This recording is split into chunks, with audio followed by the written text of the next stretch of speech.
Assalamualaikum warahmatullahi wabarakatuh. Apa kabar anak-anak ustazah semuanya? Alhamdulillah, luar biasa, Allahu Akbar. Alhamdulillahi rabbil alamin. Wassalatu wassalamu ala ashrafil anbiya'i wal mursalin wa ala alihi wa sahbihi ajma'in. Rabbis rohli sodri wa yassirli amri wahlul uqdatam min lisani yafqahu qawli amma ba. Anak-anak ustazah yang dirahmati oleh Allah Subhanahu wa ta'ala, adapun tema kita hari ini adalah keutamaan membaca, menghafal, mempelajari Al-Quran serta kewajiban untuk mengamalkannya. Anak-anak ustazah tentu sudah banyak mengetahui apa sih keutamaan membaca Al-Quran. Untuk lebih jelasnya, hari ini juga ustazah akan kembali menjelaskan tentang keutamaan Al-Quran. Adapun keutamaan membaca Al-Quran, yang pertama adalah pahala yang berlipat ganda. Setiap huruf Al-Quran memiliki satu kebaikan, dan kebaikan setiap huruf itu akan dilipat gandakan menjadi 10 kali lipat.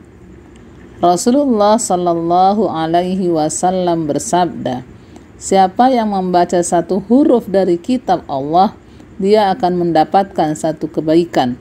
Kebaikan itu akan dilipat gandakan menjadi 10 kebaikan. Aku tidak menyebut alif lam mim satu huruf, tetapi alif satu huruf, lam satu huruf, dan mim satu huruf. Hadis Tirmizi. Adapun keutamaan yang kedua adalah mendapat syafaat atau pertolongan pada hari kiamat. Bacaan Al-Quran yang akan memintakan ampunan kepada Allah atas dosa-dosa yang pernah diperbuat oleh orang-orang yang membacanya di dunia. Secara khusus, bacaan surah Al-Baqarah dan Ali Imran akan menaungi pembacanya dari panas yang terik di padang mahsyar, ketika semua manusia berkumpul untuk dipanggil menghadap pengadilan Allah Subhanahu wa ta'ala. Nabi Muhammad Sallallahu Alaihi Wasallam bersabda, bacalah Al-Quran, karena bacaan itu di hari kiamat akan datang memberi syafaat kepada orang-orang yang membacanya. Bacalah Az-Zahrawain, yaitu surah Al-Baqarah dan Ali Imran, karena keduanya akan datang berbentuk awan atau berbentuk dua kelompok burung yang dengan sayapnya menaungi pembacanya.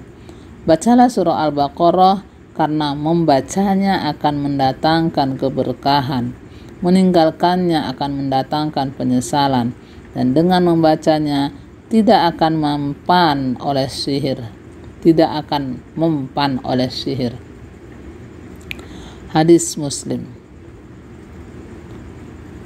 Adapun keutamaan membaca Al-Quran yang ketiga adalah menjadi perhiasan bagi orang-orang yang beriman. Rasulullah Shallallahu Alaihi Wasallam bersabda, perumpamaan orang mukmin yang membaca Al-Quran laksana buah utrujah, semacam buah jeruk manis yang rasanya lezat dan aromanya harum. Sedangkan perumpamaan orang mukmin yang tidak membaca Al-Quran laksana buah kurma, rasanya lezat, manis, namun tidak ada aromanya. Perumpamaan orang yang munafik yang membaca Al-Quran ibarat raihanah semerbak, wangi aromanya namun pahit rasanya. Sedangkan perumpamaan orang munafik yang tidak membaca Al-Quran ibarat buah labu, pahit rasanya dan baunya tidak sedap. Ini hadis Bukhari dan Muslim. Adapun keutamaan yang keempat, melapangkan rumah dan memperbanyak rezeki.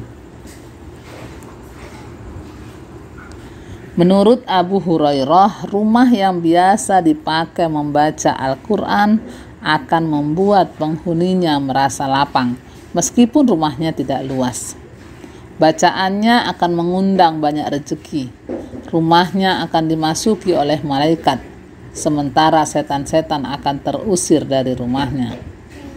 Rasulullah Shallallahu Alaihi Wasallam bersabda, jika rumah dibacakan kitab Allah, maka bacaan itu akan melapangkan penghuninya. Rezekinya banyak, dihadiri oleh malaikat dan setan keluar. Tetapi rumah yang tidak dibaca kitab Allah akan menyempitkan penghuninya, rezekinya sedikit, malaikat keluar dan setan masuk.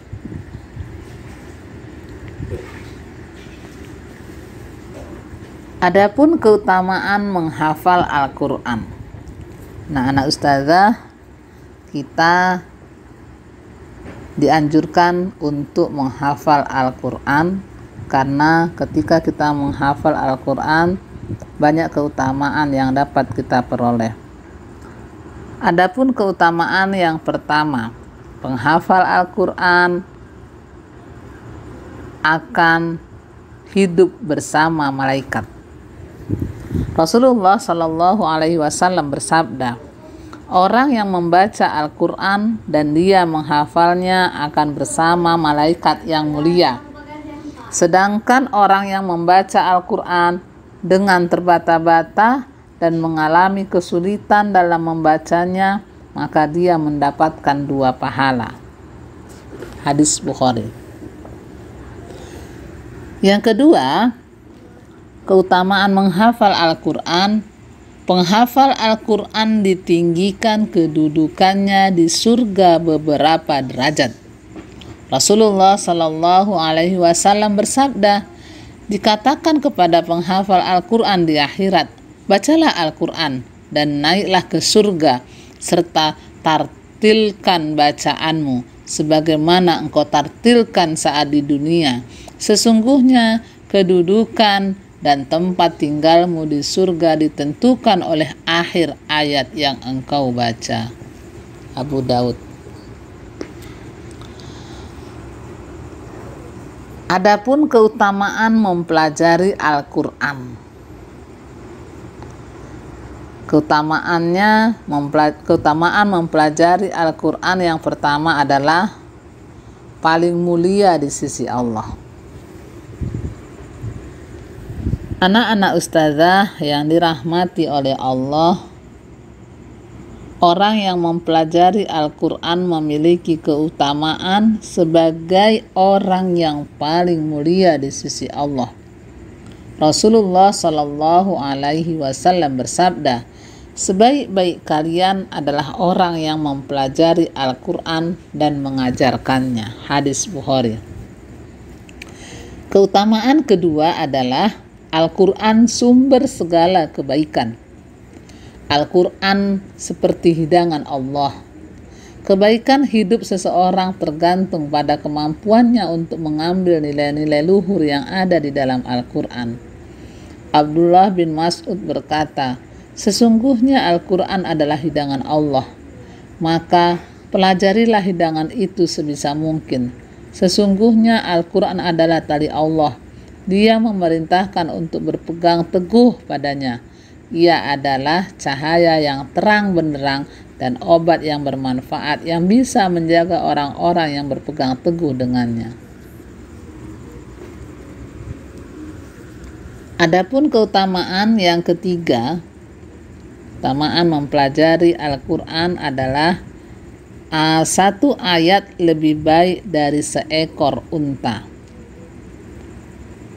Diriwayatkan dari Uqbah bin Amir, Rasulullah Shallallahu Alaihi Wasallam bersabda, menemui para sahabatnya di Suffah, teras masjid Nabi di Madinah.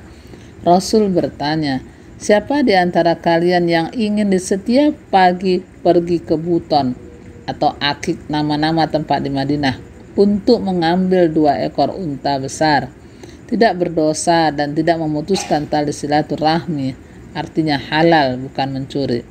Para sahabat berkata, Tentu saja kami mau, wahai Rasulullah. Nabi berkata, mengapa kalian tidak pergi di pagi hari ke masjid, kemudian mempelajari atau membaca 2 ayat dari kitab Allah? Hal itu lebih baik dari 2 ekor unta. 3 ayat lebih baik dari 3 ekor unta. 4 ayat lebih baik dari 4 unta. Setiap bilangan ayat adalah jumlah unta.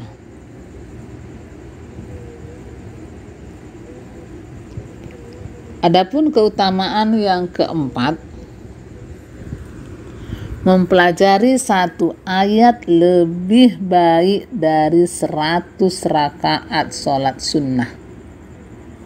Rasulullah Shallallahu Alaihi Wasallam menasihati Abu Dzar, wahai Abu Dzar, engkau di pagi hari mempelajari 1 ayat dari kitab Allah, itu lebih baik bagimu dibandingkan dengan mendirikan sholat sunnah 100 rakaat. Anak-anak ustazah yang dirahmati oleh Allah, keutamaan mempelajari Al-Quran sudah kita jelaskan.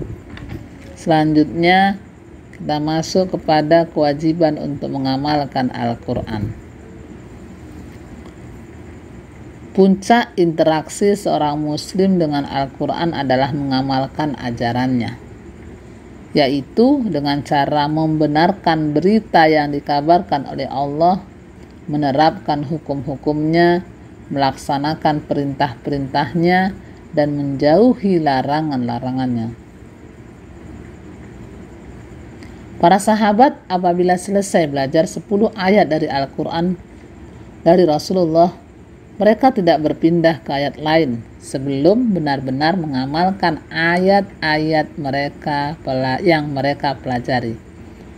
Abu Abdurrahman As-Sulami berkata, kami belajar Al-Quran dari sekelompok orang atau sahabat. Mereka bercerita, jika belajar 10 ayat, mereka tidak beranjak ke 10 ayat berikutnya hingga mengamalkan ilmu-ilmu yang dikandungnya. Mereka belajar ilmu dan amal sekaligus. Sekian pelajaran kita hari ini. Mudah-mudahan anak-anak ustazah semakin cinta terhadap Al-Quran, semakin rajin untuk membacanya, menghafalnya, serta mengamalkan dalam kehidupan sehari-hari. Dalam hal ini kita harus banyak merenung apa sih kewajiban kita terhadap Al-Quran. Di sini mungkin kita akan simpulkan sedikit ya. Yang pertama, membacanya setiap hari dengan tartil, menggunakan cara bacaan yang baik dan benar. Yang kedua, berusaha agar dapat menikmati bacaan dan terkesan dengan makna yang dikandungnya. Kewajiban ketiga, merenungkan makna-makna yang terkandung di dalamnya. Yang keempat, menghafalkannya dan terus menjaga hafalannya. Kelima, mengamalkan ajaran-ajarannya. Allahu a'lam. Sekian pelajaran kita hari ini. Mudah-mudahan apa yang kita pelajari kita dapat mengamalkannya. Adapun tugas kita hari ini adalah meringkas pelajaran yang saya sampaikan tadi di dalam buku pendidikan agama Islam. Mungkin itu saja. Assalamualaikum warahmatullahi wabarakatuh.